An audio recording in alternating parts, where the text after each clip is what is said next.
Hello friends, welcome to polytechnic classes. मेरा नाम अंकित है। आज इस वीडियो में आपको बताऊंगा कि बिल्डिंग ड्राइंग में किस टाइप से आप क्वेश्चंस को सॉल्व करें, किस पैटर्न में आप उनको सॉल्यूशन दें जिससे कि आपके नंबर भी ज़्यादा आएँ और कम टाइम में आपका पेपर पूरा हो जाए। इस सब्जेक्ट में मोस्टली प्रॉब्लम रहती है कि बच्चों के क्वेश्चंस पूरे नहीं हो पाते, पेपर छूट जाते हैं, या फिर जो वो कर पाते हैं उसमें जल्दीबाजी में गलतियाँ हो जाती हैं। तो आपके लिए एक लेआउट लाया हूँ जिससे आपको करने में बहुत ईजी होगा किस तरीके से हम पेपर को अप्रोच करें। तो जैसा कि हमें पता है कि टोटल नंबर ऑफ क्वेश्चंस होते हैं 3, जिसमें से क्वेश्चन नंबर 1 कंपलसरी होता है। पहला क्वेश्चन बिल्डिंग ड्राइंग का होता है जिसमें आपको प्लान, एलिवेशन और सेक्शनल एलिवेशन 3 चीज़ें बनानी होती हैं। ठीक है, तो अब ये पहला क्वेश्चन जो है ये आपका होता है 30 नंबर का, ठीक, जिसमें 10 नंबर का प्लान, 10 का सेक्शन, 10 का एलिवेशन, ये 3 चीज़ें करनी होती हैं।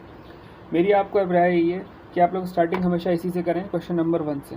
इन छोटे क्वेश्चनों को बाद में ट्राई करें, क्योंकि अगर आप बाद में करेंगे और आपके पास टाइम कम बचेगा तो असल में आपका क्वेश्चन पक्का छूट जाएगा, नहीं छूटेगा तो गलत हो जाएगा, क्योंकि ये टाइम टेकिंग क्वेश्चन है। आपके पास टोटल इस पेपर में 3 घंटे का टाइम होता है।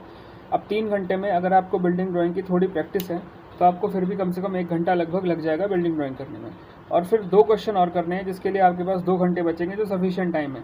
अगर आप 1.5 आवर में भी, इस टाइम में भी अगर आप इस क्वेश्चन को सॉल्व कर लेते हैं तब भी कोई दिक्कत नहीं है, आपके पास फिर भी सफिशिएंट टाइम बचेगा 2 क्वेश्चन करने के लिए।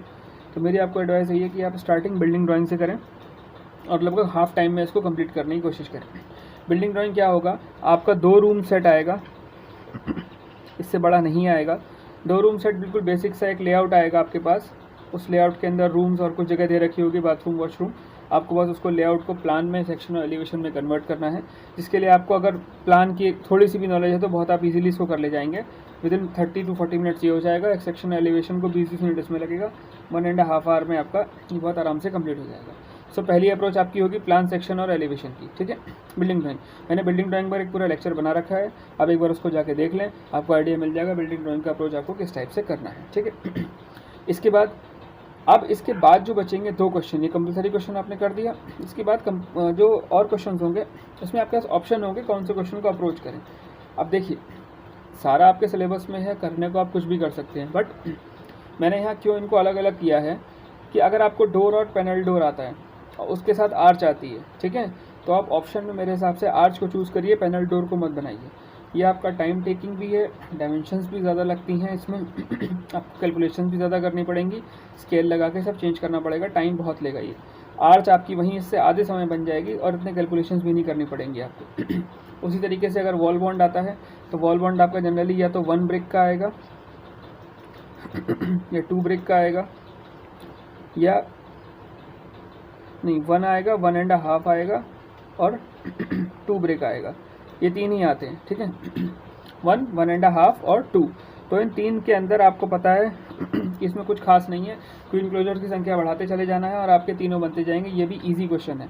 तो वॉल बॉन्ड, आर्च, अगर आपके ऑप्शन में इस टाइप के क्वेश्चन आ रहे हैं तो आप पहले अप्रोच ऐसे इजी क्वेश्चन को करें, क्योंकि इससे आपकी एक्यूरेसी भी बढ़ेगी और आपको नंबर्स भी ज़्यादा मिलेंगे। ठीक है, इसके बाद आपका फ्लोर आता है। फ्लोर में अगर डायगोनल और हेरिंग बॉन्ड पूछ लिया और आपके पास ऑप्शन में कोई दूसरा क्वेश्चन नहीं है तो आपको करना ही पड़ेगा। टफ नहीं है, बट ये टाइम लेता है, क्योंकि आप जब बॉन्ड्स बनाने जाएंगे तो लाइंस लेंगे, स्केल्स लेंगे, चेंज करेंगे, सारा टाइम लेगा। वहीं अगर आपसे सिंपल फ्लोर पूछ लिया कि सीमेंट कंक्रीट फ्लोर का क्रॉस सेक्शन बनाइए, मार्बल फ्लोर का क्रॉस सेक्शन बनाइए, तो क्रॉस सेक्शन में सिंपली आप फ्लोर बनाइए, सेक्शन में अलग अलग लेयर्स बताइए, कहाँ पर मार्बल है, कहाँ पर सैंड है, कहाँ पर लाइम है, कहाँ पर कंक्रीट है, सब बता के कंप्लीट कर दीजिए। ये पोर्शन आपका इजी पड़ेगा। इसीलिए अगर सिर्फ फ्लोर का सेक्शन पूछ रहा है तो वो इजी पार्ट है। अगर डायगोनल या हेरिंग बॉन्ड पूछ रहा है थोड़ा टाइम टेकिंग है। तो अप्रोच आपकी ऐसी रहनी चाहिए कि जो इजी पार्ट है या जो क्वेश्चन कम टाइम टेकिंग है उनको अप्रोच करके आप नंबर्स एक्वायर करने की कोशिश करें, इससे आपको ड्राइंग में ज़्यादा नंबर मिलेंगे। इसके बाद रूफ़ है। रूफ़ आपका बहुत इजी पार्ट है, फ्लैट रूफ़ आती है, कोई दिक्कत नहीं है, आप आराम से कर लेंगे। ठीक है, इसके बाद डैम प्रूफिंग इन बेसमेंट और फाउंडेशन, मैंने इस पर पूरा एक लेक्चर बनाया है, आप इसके पीछे जाके देख सकते हैं। फाउंडेशन का पूरा चैप्टर ही टाइम टेकिंग है। इसमें आपको कैलकुलेशंस करनी पड़ती हैं, सेंटर लाइन बनानी पड़ती है, इक्वली डिवाइड करना पड़ता है, हाइट बनानी पड़ती है, हाइट को डिवाइड करना पड़ता है, उसके बाद प्लिंथ बनती है। तो कैलकुलेशंस काफ़ी सारी हैं। फाउंडेशन को आप तभी अप्रोच करें जब आपको इनमें से कोई क्वेश्चन है तो ना आ रहा हो, या फिर आपके पास सिर्फ आपने यही पढ़ा हो। तो अदरवाइज़ फाउंडेशन की जगह आप roof, floor, wall bond, arch, इनको अप्रोच करें, आपको जल्दी क्वेश्चन सॉल्व करने में कम टाइम लगेगा और एक्यूरेसी आपकी ज़्यादा रहेगी। इसके बाद एक चीज़ और कन्फर्म कर दूँ, आपके सिलेबस के अंदर विंडो नहीं लिखा हुआ है, कहीं विंडो नहीं आए कि विंडो का सिलेबस में कुछ कन्फर्मेशन नहीं है कि ये आएगा कि नहीं आएगा। बट मैं आपको बता दूं विंडो आपके सिलेबस में हमेशा से थी और सिविल इंजीनियरिंग ड्राइंग में बिना विंडो के आपकी ड्राइंग कभी भी कंप्लीट नहीं होगी, ठीक है। सिलेबस में नहीं दिया है बट इस टॉपिक को छोड़े ना, इसको एक बार ज़रूर देख लें।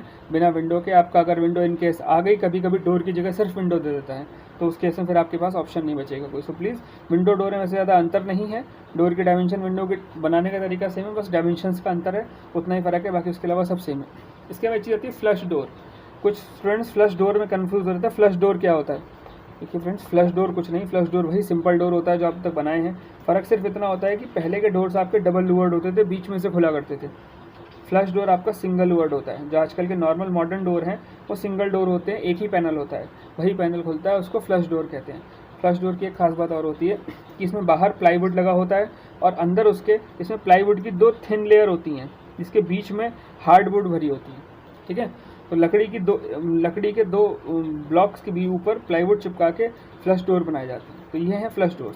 डायमेंशन, बनाने का तरीका, क्रॉस सेक्शन सब कुछ वही है जैसा मैंने पहले बताया था। तो फ्रेंड्स, ये एक बेसिक लेआउट था, इसलिए कि जनरली स्टूडेंट्स अप्रोच करते हैं तो इसमें गलती ये कर जाते हैं कि उनका टाइम मैनेजमेंट गड़बड़ हो जाता है, चीज़ों को अप्रोच गलत हो जाती है। सो फ्रेंड्स, ये वीडियो बनाने का इंटेंशन मेरा यही था कि मैं आपको सही अप्रोच बता सकूं, जिससे आप ड्राइंग में कम समय में इजी क्वेश्चंस करके टाइम पूरा एग्जाम्स का यूज़ कर सकें और अच्छे मार्क्स ला सकें, ठीक है। सो प्लीज़ मेरी इस अप्रोच को फॉलो करें, आपको ज़रूर फ़ायदा मिलेगा। और ये चीज़ ध्यान रखें कि बिल्डिंग से ही स्टार्ट करें, शॉर्ट क्वेश्चन से स्टार्ट ना करें, और आपको एग्जाम में एक ही ड्राइंग शीट मिलेगी, इस बात का खास ध्यान रखें। तो एक साइड तो आपका बिल्डिंग ड्राइंग में भर जाएगा, जो पीछे का साइड बचेगा उधर ही आपको ये 2 क्वेश्चन और करने होंगे, ठीक है। और इसमें एक बेनिफिट भी है, पीछे क्वेश्चन दोनों करने से, बिल्डिंग को एक तरफ करने से शीट ज़्यादा प्रेजेंटेबल लगती है, तो इसका फ़ायदा आपको मिलेगा। तो कोशिश करें दोनों क्वेश्चन पीछे करें, बिल्डिंग एक तरफ करें। बिल्डिंग में एक चीज़ मैं और बता दूं, बिल्डिंग का जो लेआउट आपको दिया होता है, तो मान लीजिए ये मैं एक रफ लेआउट बना रहा हूँ, कुछ भी है, XYZ कोई भी लेआउट है, ठीक है। अब इस लेआउट पर मुझे इसका प्लान बनाना है। प्लान इसका टॉप व्यू है, सब जानते हैं प्लान टॉप व्यू से बन जाएगा। सेक्शन इसका, इस पर एक सेक्शनल लाइन कटी होगी, ठीक है। एक चीज़ का खास ध्यान रखिएगा, सेक्शनल लाइन जिस डायरेक्शन में कटती है, सेक्शन उसी साइड को देख के बनाया जाता है, ठीक है। अब जब आपका ये प्लान है तो इसका एलिवेशन इसके नीचे इसकी प्रोजेक्शन लाइन से ही बनेगा, ठीक है।